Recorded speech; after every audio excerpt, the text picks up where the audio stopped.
Hello, Legacy Sports fans. This is Built by Sports, the podcast built by fans who were built by sports. We got a good show for you today. We're going to talk about the game one of 2022 NBA Finals, the Celtics versus the Warriors. We're going to review how that game went down. We're also going to talk about drama in Utah. Quinn Snyder, is he staying or is he going? We'll also talk about teams who are built versus teams who are bought. What is better? What do we like more? What do fans want more? And then we will walk down memory lane. We'll go back to our legacy moment and talk about the 2016 NBA Finals, Cavs versus the Warriors. We will be right with you to start the episode after this 30-second buzzer.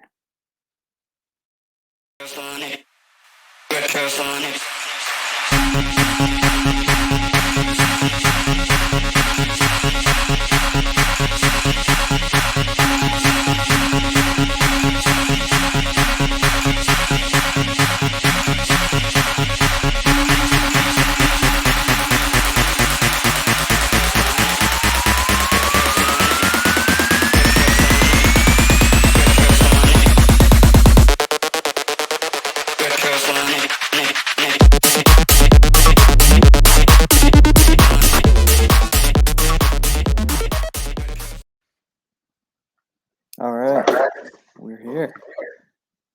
How you doing, Derek? Doing good. Ready to talk some sports. Nice, great. I saw you saw Top Gun Maverick tonight. Yeah, best movie I've seen in the last 3 years. Granted, COVID's ruined the whole movie theater experience, but Tom Cruise did it again. And I'm not even He that big of a did it Tom Cruise again. fan, but it was that good. Very good, very good. Well, let's get right into it. Let's talk about game one of the NBA Finals. Let's talk about Golden State and the Boston Celtics. Kind of a roller coaster ride for most people watching the game. I was at work. I remember checking the score, and going into the fourth quarter, Golden State was up by 11. Checking the score again after the game, Boston wins by 12. Derek, what did you think about game one? I was similar to you. I had some family stuff going on. I intended to watch the parts of the game that I could. I saw the halftime score, and I think Celtics were up by 2-4 at halftime. And at some point in the third quarter, it just seemed like the Warriors kind of took control of the game. They had a comfortable lead. And honestly, at that point, I kind of just turned my phone off, didn't check it again for a while. I'm like, in the back of my mind, I'm thinking, the Warriors with their championship experience, they're going to put these young Celtics away that haven't been on this stage before. Then I checked the final score and saw that they won. And since then, obviously, I've watched highlights of the game and kind of saw what happened. And the Celtics are not afraid of this stage. They're ready for it. They want all the smoke. They want Yeah, they want everything that's coming at them. So a couple takeaways that I got just from watching trying to break down the game is I think the X factor of this whole series is Al Horford. He's the only big left in these playoffs that can do a little bit of everything. He hit 6 threes on them. They just wow. had to pick who they were going to guard, and I think they were kind of leaving him smart in different circumstances. They were choosing who they were going to guard. He hit 6 threes on them, and then when the Warriors try to go small on their death lineup, he can take them to the hoop as well. He can take them to the rim. He can back people down. He can find a mismatch where they have to force a double team and then hit another guy for an open three. And he was the key in my eyes. Another takeaway is one thing that the Celtics have to hang their hat on is Tatum had an off game. He was 3 for 17, only had 12 points. He did have, I don't have it written down, but he had about above 10 assists. I think 13 assists is what he had. So he was facilitating, but he had an off game. Yeah. And they still beat the Warriors, which is impressive. And so Everything I thought this game was going to need from the Celtics, they didn't quite get there, but I guess they didn't need to. And At first, I'm surprised, but after today, after I've thought about it, I'm like, should we really be this surprised that the Celtics are able to pull off a game like that? Like, the Celtics team has been deep into the playoffs multiple times now, even while they were younger. Jason Tatum, Jaylen Brown, they've been through a lot together. Even though they are young, they do have a lot of experience behind them already. I thought that the injuries to Smart and the Time Lord would be a little bit more significant to the Celtics. I guess that wasn't the case. They were competitive the whole game. They slipped a little bit in the third, but like you were saying, they got that fight in them. They're not they're not going to back down. They're going to fight till the end. And the one thing I had about the Warriors, and the one way the Warriors can lose this series is if they take their foot off the pedal. We've seen it kind of before when they got up 3-1 against LeBron and the Cavaliers. Not taking anything away from LeBron, but I don't think that the Warriors had the same intensity as they did in those first four games than they did in the last four games or three games. Yeah, three games. Hmm. But I think we may have seen a little bit of that in game one from the Warriors. I don't know if we'll ever see it again this series, but we'll have to keep watching. Yeah, some minor adjustments, and am I am by no means NBA expert, but it seems like the Celtics really did take advantage of the Warriors when Kevin Looney was off the court. Draymond Green's amazing, but he can only cover so much ground when all the other people on the court are Steph Curry. And although, he's still Klay Thompson, he's a threat. He's not the defensive force he used to be. He's solid, but he's not, what he used to be. And then Jordan Poole hasn't yet proven himself, at least on this stage, in a defensive capacity. So, um, yeah, I just felt like they needed more of a Kevin Looney out there. He was battling the minutes that I saw him out there. He was battling hard, and I don't know at this point on this stage if you can bring in Kaminga to give you some size, length, and just athleticism. Obviously, you can't play him a lot of minutes on this stage, but if you get him in there 5 to 8 minutes to spell some people, so you're not that small because these Celtics are long, and that's one Yeah, thing I noticed on the court as well was the size difference between these. You look at them across the board, you're thinking talent for talent. This is a pretty good matchup, but when they were on the court together, the Celtics actually looked quite a bit longer, and they looked like they had an extra step that the Warriors didn't have. So, yeah, if the Warriors can find a little bit of something out of Kevin Looney and Gary Payton Jr., just like spot minutes, obviously he's not going to play big minutes, but if he can come in and play some, feisty defense like we know he can, and just kind of extend the end of their bench a little bit for spot minutes here and there, because I think the Celtics definitely do have the deeper team at this point. I think I underestimated the Celtics. I gave them one game in my prediction, Mhm. and they already got to that one game.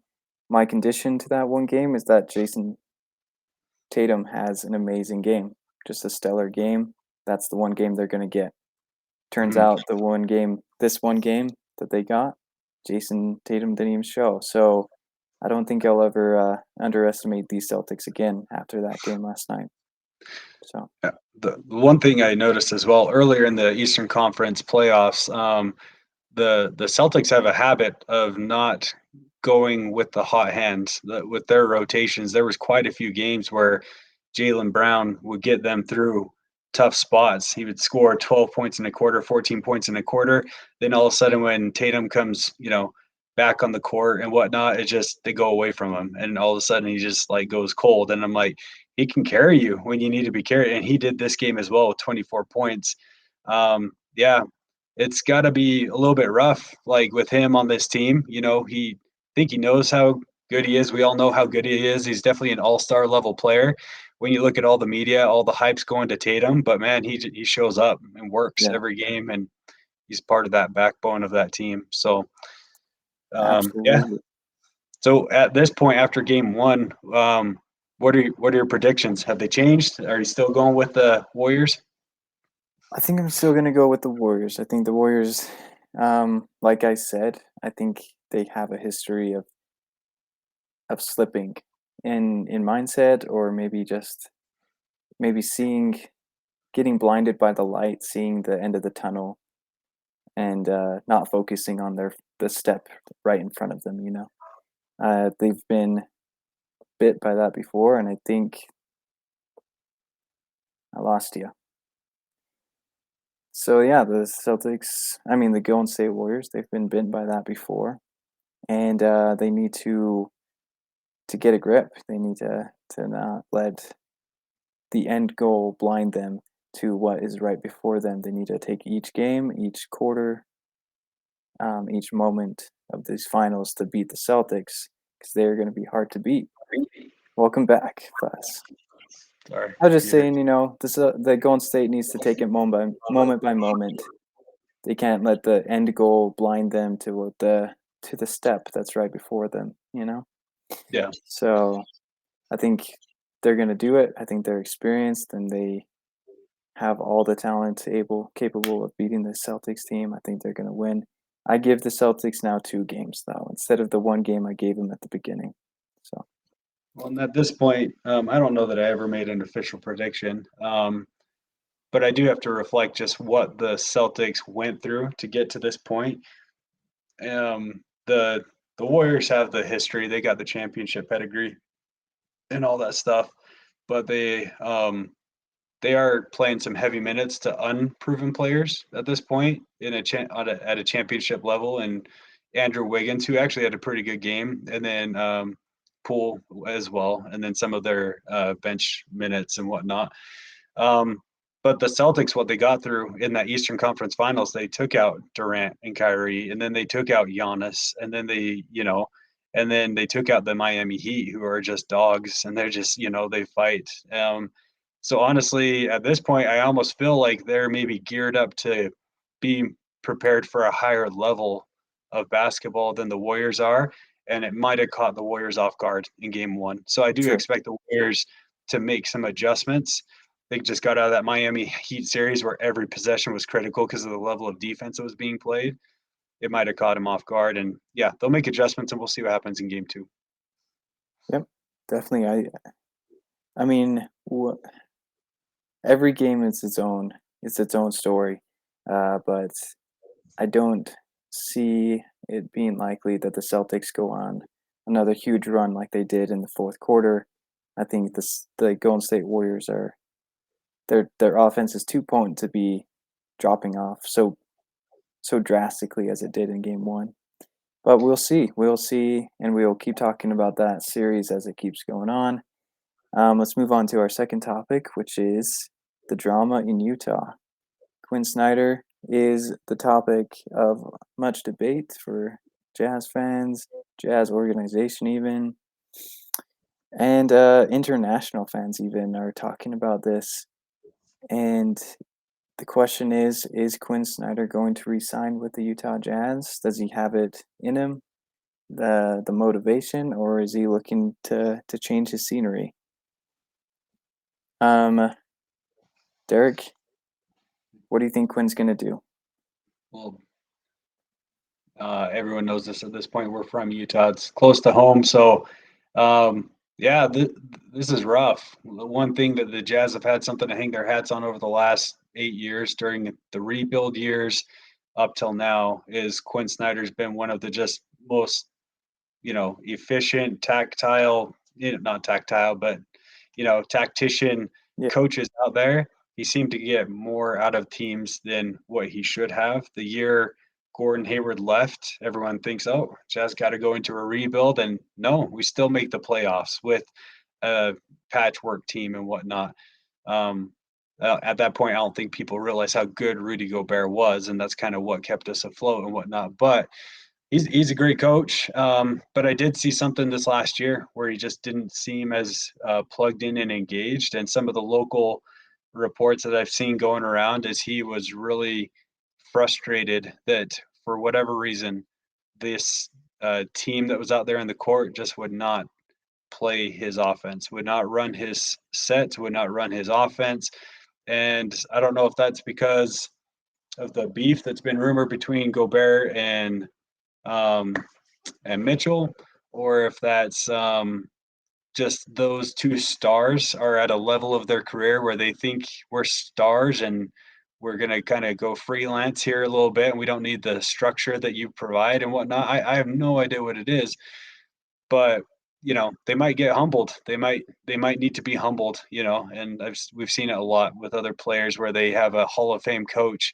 They think they know everything and they need to go off and experience something else to realize what they had. Yeah. So I don't know. What do you think would make Quinn so frustrated? I think he puts everything he has into his coaching. He doesn't care where he is. He just cares um, that he's that the team he has gives 100%, just like he's giving 100%. And I don't think he felt that last year. You can kind of see him on the bench. He was kind of losing his connection with the team. And I don't think it's on Quinn. I think you're right. I think it probably was on the players. And he's probably, after that experience, just taking his time. Like, am I ready to go back into this? If I go back into this, how am I going to fix this? Like, I don't think Quinn's not really a guy to jump into any decision. He's going to think about every single contingency and every single possibility. That's just how his mad scientist mind works. So Mhm. I think that is possible, though. I think it's possible he could go. Um, every Yeah. single team in the league wants him. Maybe, maybe, maybe like 5 teams are okay with the coach that they have now, and I'd say majority of the league would love to upgrade to Quinn Snyder and their team. This is some things that I put down that Quinn Snyder brings to the table. First of all, just a high class of basketball. The X's and O's, sure, but also the mindset of each player. He works with each player, making sure that each player knows his roles perfectly, has the right mindset of his role, and each player you can hear how they speak about it.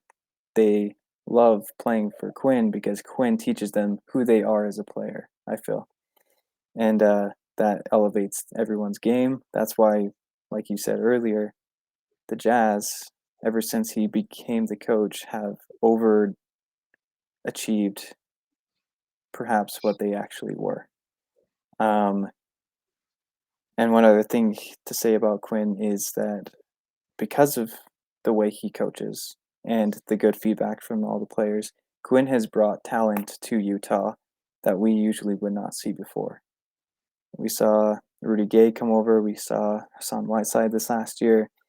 Every team, every player that we've acquired since um, Quinn Snyder became coach has come over because they want to work with Quinn.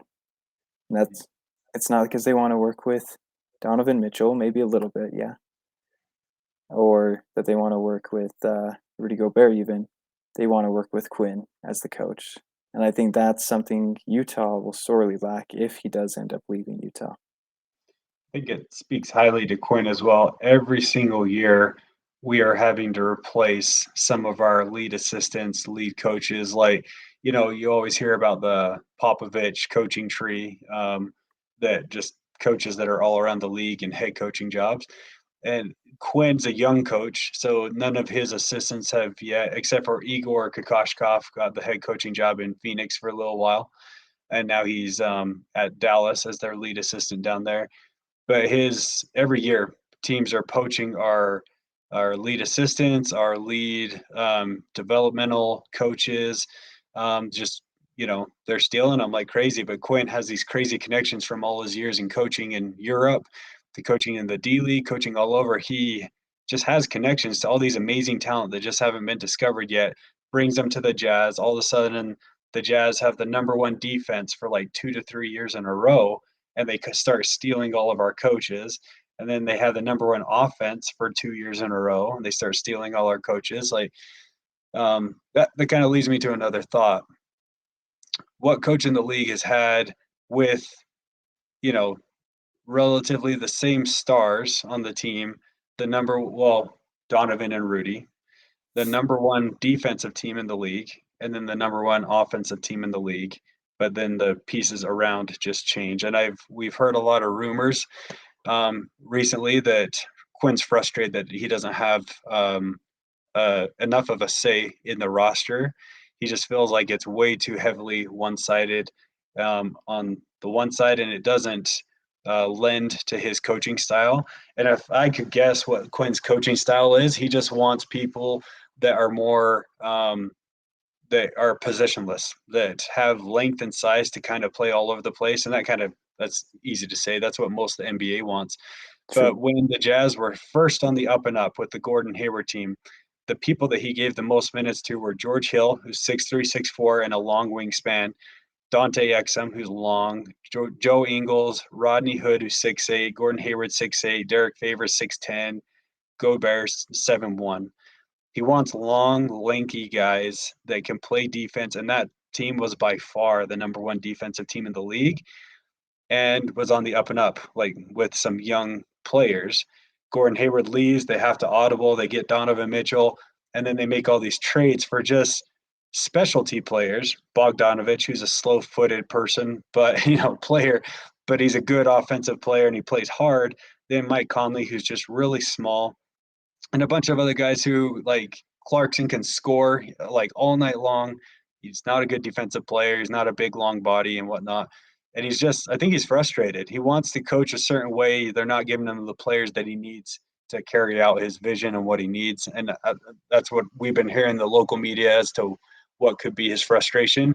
And I don't think he'll make a decision on whether or not he's going to stay this next year until the summer stuff plays out. If they decide to trade Gobert and see what kind of package they get back and see what direction they're going, or if they put some caveats in that extension, that contract extension they're trying to get him to sign, that he has some say in the roster moves. So it's in the organization's court as far as what they want to give him and the power they want to allow him to have. So I, for one, would be interested to see where the Jazz go if they do move on from Quinn.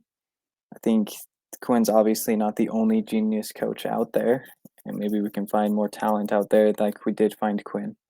Um, but yeah, it's definitely going to be hard to fill the shoes of Quinn.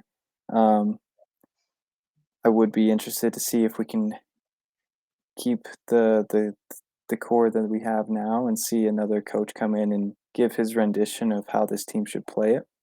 That would be interesting. Or the Jazz just blow it all up and get a new coach and we start all over again. But if Danny Ainge knows that Quinn is leaving, he's not going to stay and re-sign with us. Derek, do you think that it's possible that Danny Ainge trades Quinn Snyder? I know, yeah, it's happened before. Doc Rivers was traded to the Clippers so I guess it was Ainge that did that Yeah, uh, in the past. So it's doable. And if Popovich, Quinn coached under Popovich for a while, and he coached the San Antonio D League team for a while. So if that's their error down in San Antonio, and Popovich already has the GM role and coaching role, and this season he's like, all right, if Quinn's available, I'm going to move to the GM, just permanent GM spot, and we're bringing Quinn in to take over the next 10 years of coaching the San Antonio Spurs. I could see that working out well for everybody. If I don't know what the going rate is for trading a coach, it could be a second round pick, it could be who knows. they got a But first round for Doc Rivers. The Celtics did. So, yeah. if they want to give up, what are they in between 18, right around 18 or something like that? The Yeah. Spurs, yeah, they're usually right in the middle of the pack, right outside the playoffs, somewhere around there. But yeah, if that's something they're interested in doing, and Quinn's checked out, he doesn't want to be here, then that works out for the Jazz. Get an asset for it. One thing that I think is interesting, and it's a low key story here in Salt Lake. They actually talked about a little bit during the season. Is the cameras would pan over to the Jazz's bench, and Terry Stott, who was the coach for the Blazers for several years with Damian Lillard, CJ McCollum, those teams, got fired last year. They brought in Chauncey Billups, and Terry Stott is a very underrated coach in my mind. I think he made those Blazers teams overachieve. He got them to a Western Conference Finals with a team that had no business being there, honestly. And it showed, honestly. The Blazers traded for a bunch of good role players to put around CJ and Damian this last year, and they fired Stott. And I think honestly, the Blazers had the best roster construction that they've had in a long time. They brought in a first-year coach in Billups, and it just was horrible. It did not go well. And by mid-season, they decided that we're going to do a mini rebuild around Lillard. Um, like a 1 year turnaround trying to get different players around Lillard. And I think that speaks to how good of a coach Terry Stott was. And I have no idea why in a free agent season where he's not signed with the team, he was hanging around with the Jazz. It wasn't just one game. He was like around the team a lot. And I Hmm. have to wonder if the Jazz have something in the works where it's kind of an unspoken thing where, you know what, Quinn has said to the Jazz management, I don't know what my plan is. I'm burnt out. I got to think about it. And, I don't know if this kind of stuff happens in the NBA, but they tell Terry Stott, like, hey, like we would love to offer you we're going to respect Quinn. We're going to give him time to make his decision. But if not, we got a contract on the table ready for you because we got to get the ball rolling. But hopefully, for the sake of just being courteous to the Jazz, Quinn needs to make his decision soon. Yeah, Because even if he does decide to return to the Jazz, but his just heart's not in it, you don't want that either. You just want somebody that's ready to go and work. So, anyways, I thought Terry Stott. That's honestly, in my mind, he's proven in the league. I think he's a very bright coach, and I think it's a gettable coach for the Jazz. You're not going to get a big name coach that the ones that the Lakers and everybody are shooting after, and that's a gettable target. So. I agree. I agree. That's definitely interesting. I hope that was transparent that Quinn knew Terry Stott was going to be there. I hope the Jazz aren't the reason why Quinn is upset and wanting to leave. That would be a really bad move by the Jazz. But From my understanding, Quinn and Terry Stott are really good friends. Like they'll go out and eat on a regular basis when their teams play after games and whatnot. And so I would assume it was an invite from Quinn, but who knows? I, what are the chances he's an assistant coach to Quinn? yeah, well, the Jazz lost another lead assistant this year. He's going to go be the general manager of which team? I didn't hear that story actually. Yeah, they have one of their lead assistants that's going to go be a assistant general manager for a team. Hmm. And then every year, their Quinn's lead assistant Alex Jensen is interviewing for head coaching jobs. He's last year I think he got invited to 2 different interviews for head coaching jobs. I wouldn't be shocked if he lands one here soon. And honestly, that's another name that could pop up if Quinn decides to move on. He stepped in for Quinn quite a few games this year when Quinn was out with COVID, and to my memory, they won those games and they played hard. And sometimes maybe it's just a different voice. Yeah, Uh, true. and he's been with that organization for a while. So Definitely. Okay, we'll have to keep our eye out. That news will hopefully come soon, and we will talk about it when it comes out. But on to our next topic, we're going to talk about this new. It's not new. It's definitely not new. But this going. What would you call it? Game within the game okay, that the NBA plays with the major market teams and the small market teams. Every team has to play this game within their means and uh, and try their best to put together the best team possible.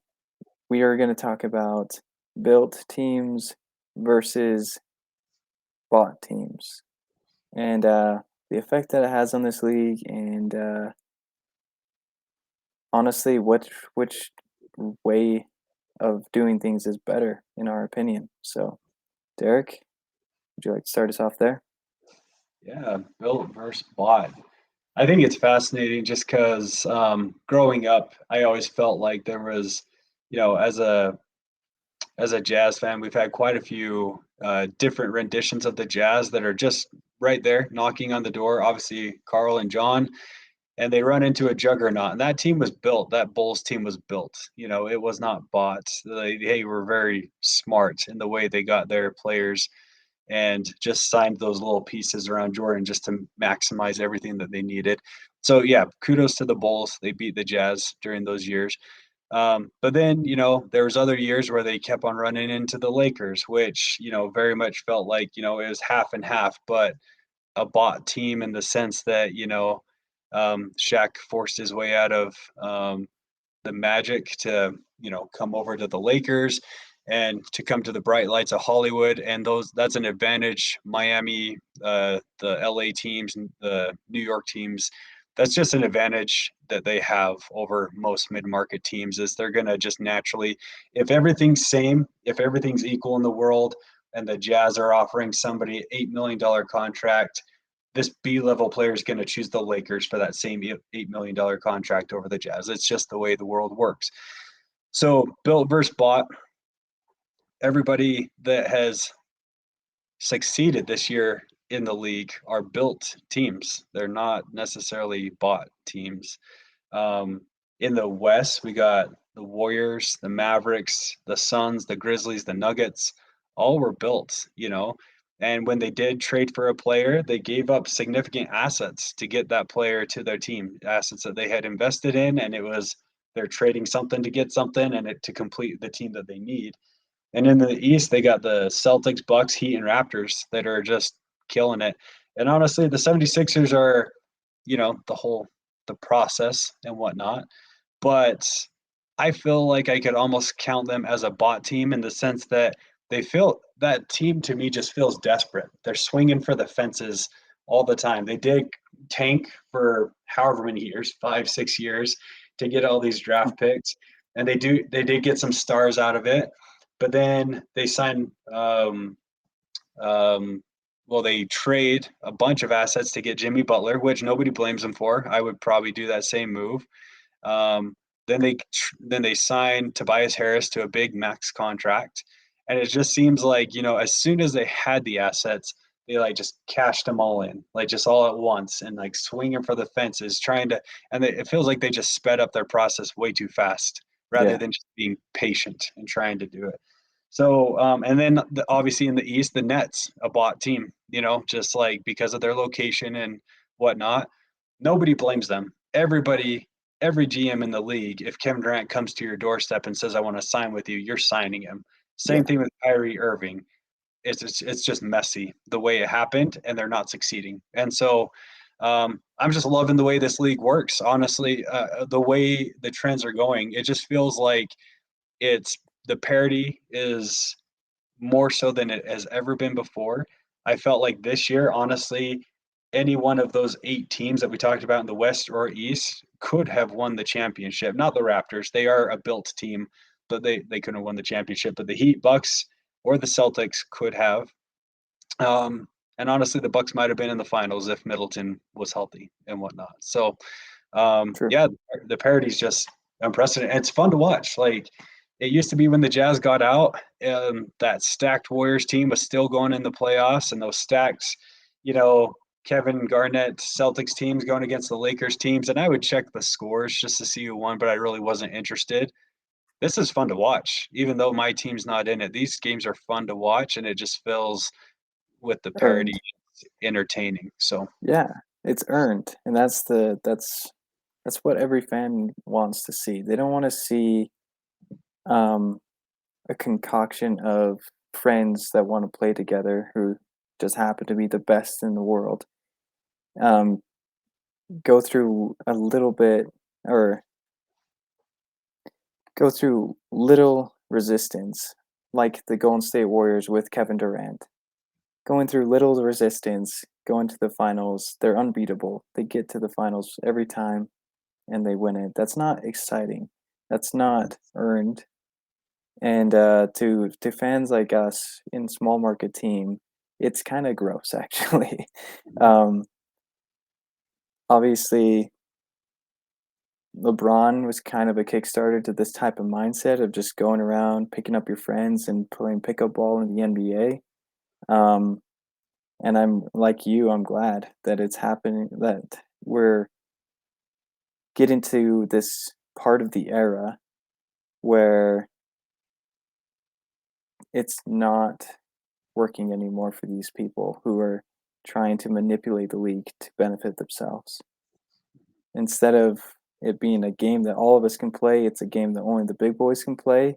Nobody's gonna keep watching the NBA if it turns into that type of game. It's just the big bullies on the playground and everybody else, you know? Um, but yeah, just looking at the stats this year, it's just turned on its head. The build teams, the Nets, sorry, the bot teams, the Nets are falling behind. Every other team has been built by the GM and meticulously put together through strategy and and blood, sweat, and tears, if you will. Mhm. And then the West is even more so. The Lakers and the Clippers are maybe the only two bot teams in the West, and they're almost all off the map. Everything else is just bought from the draft and building teams and players from the ground up. And I just love that. I love how this league is fighting back and fighting for its soul, I think you could say. Well, Um, one thing, it's almost like a light switch as far as me just being a general NBA fan. Like when that Warriors team was up and coming, you can't not like Steph Curry. He's just a likable guy. He's fun to watch. And honestly, not everybody can grow up to be a 6'8" LeBron James or a 6'11" Giannis. That's just genetically not in the cards for almost everybody on this planet. But how many kids can dream of being a 6'2", 6'3" Steph Curry? There's a lot more kids that are in that size range that could be like, hey, and it's fun to watch Steph Curry. And when that Warriors team was up and coming, they were just so fun to watch. Even not being a Warriors fan, I was finding myself rooting for them a lot of times. yeah, And then when the light switch thing that I'm trying to talk about is like when Kevin Durant signed with that team, they were the they were the bad guys. League wide, they were the bad guys. Um, and when he left, I find myself all of a sudden rooting for him again, because it's yep, a team. Kevin Looney and Poole and all these other guys, even Wiggins, they got through just a trade exception. They got they traded oh, what's his name? He's on the Wolves now. Um, Anyways, they used the assets that they got from Durant leaving to go get the pieces and Wiggins and whatnot. So it was all fair in the end. But yeah, I just find myself rooting for the Suns even, who they were number one in the league. They're basically we got to get through them to get the championship. But I just can't help but root for Chris Paul. Hope to see him do well, because he's on a team that just has been built and they did trade a lot. They traded Ricky Rubio and a lot of assets to get Chris Paul to that team. So, it's not like he just chose to go there in free agency because that's where the sun is and that's where the glamour is and all that stuff. So, um, true. yeah. And to when this whole phase started, honestly, LeBron going to the Miami Heat, it was him trying to defeat a built team that was built so well that it just seemed unbreakable, that Celtics team two built teams actually. That Pistons team with Billups and all Tayshaun and all that Rashid and Ben Wallace, True. two built teams, and then Danny Ainge builds that Celtics team. They were just so well put together. He just couldn't get past him. He had to go create a super team. And anyways, just started this whole trend. But with the new salary cap, the new it created that loophole for 1 year where Kevin Durant was able to go there. But since the waters have settled, it just has created parity in the whole league. And people really can't afford to go past that luxury tax for multiple years with the repeater tax. You know, no matter how rich you are, it hurts. You Yeah. can't do it, and you have to be smart with your assets. So, And I don't think I don't think these are the last two bot teams that we're going to see. The Nets and the Lakers. We're going to continue to see these. stars try to get together. Um, I hope the league can continue to correct itself and show these stars that and trying to manipulate the league isn't going to work out totally in the end. I hope so. I hope Well, I that's how think it works. when you create those super teams, I think ESPN and other media, sports media, they make more money. It creates topics that they can talk about. That's why they're always talking about like where does Donovan Mitchell want to go? Where does Bradley Beal really want to be? They're Right. trying to build the stars from these small market teams so that they can get to the big markets where they can, you know, the more you talk about them, the more you have podcasts talking about these big market teams, the more money you're going to make. And yeah, that's what makes the world go round. But the parity from a fan's perspective is more important. I agree. All right. So we will go on to our final topic, into our legacy, uh, our built by legacy moment. And today, for our built by legacy moment, we're going to talk about the finals of the 2016 playoffs. Uh, LeBron James Cavaliers versus the Golden State Warriors. I thought it would be a good topic to look back at since we're in the finals, and this is probably the most historic finals that we've seen in the recent history. So there it is, Derek, the block, the infamous block that will go down forever in our minds. And just this, I'll start with this. This game had a lot behind it. I remember sitting and I usually don't watch the pre games to these games, but I remember being ready to watch this game. I knew it was going to be a big one, and I remember while I was watching this game, the entire game, every second of it, I was like, "This is a historic game. Like this one will be remembered." And it stayed true to the very end with that thought. Um, but like beforehand, obviously this was a rematch for the Cavaliers and the Golden State Warriors the year prior. LeBron was fighting as like a lone star against the unbeatable Warriors. Well, the really strong Warriors. He only had Dellavedova as his second hand man in that series, and this was their time. Like with Kyrie Irving back and Kevin Love back, this was their time to prove like no, like last year, it was just it was just that. It was just that we weren't 100%, and they were coming back from the 3-1 deficit, and it was just like all accumulating, all of that history, all the drama accumulating into this one game, and it was just a beautiful, beautiful game to watch. Mhm.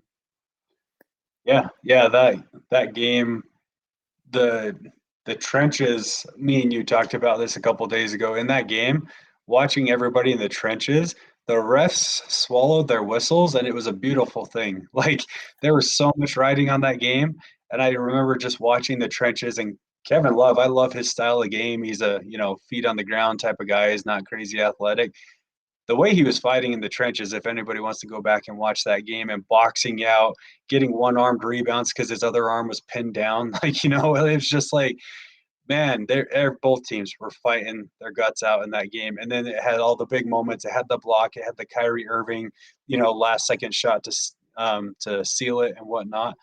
Um, it just had a little bit of everything. And those moments, it was like Iguodala is one of the most athletic players, especially back then, 2016. He was one of the most athletic players in the whole league, and LeBron made him look average the way he chased him down on that fast Yeah, break.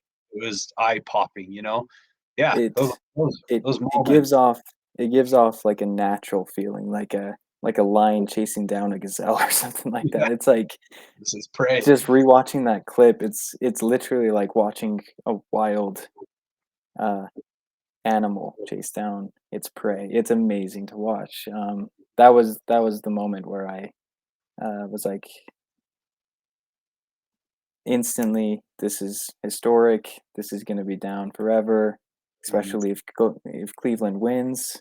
And then right after that play, Kyrie hits that three, and they go on to win it. And of course, at the end, Cleveland, this is for you.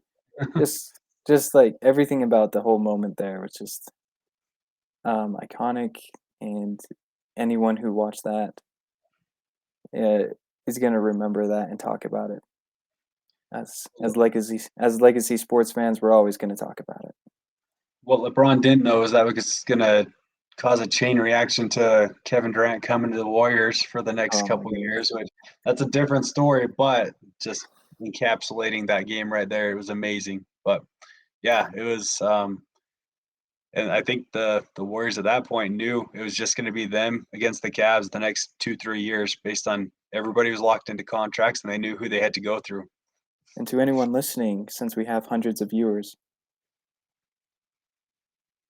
this Cleveland Cavaliers team was not bought. This Cleveland Cavaliers team drafted Kyrie Irving. They traded Wiggins for Love, and they re-signed LeBron, who willingly came back to to do what has never been done before for that city, right? So it wasn't bought. It was definitely a earned situation, and I think that's a big reason why it was so like this is the most impactful win LeBron James has is because it was probably his only really earned win and not a bought win like it was at the Heat or it was at the Lakers with AD.